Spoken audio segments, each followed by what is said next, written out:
Welcome to Not Milk Never Milk. Subscribe if you're lactose intolerant. You start by confirming prerequisites. VS Code and Git CLI are installed. Open a terminal and set Git user. Name and user. Email so commits are attributed correctly.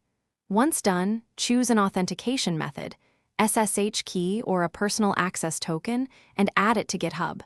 Then open VS Code and install the official Git and GitHub extensions. Make sure to reload the window so the extensions initialize, and you can proceed to clone or create repositories directly from the editor. You now bring your project into VS Code. Use the command palette, select Git, clone from GitHub or create a new repository with Git, initialize repository. If you chose SSH, clone via Git at GitHub, com username/repo. Git, if HTTPS, expect a token prompt and paste your PAT. Once the folder opens, check the source control view to confirm branch, stage changes, and untracked files.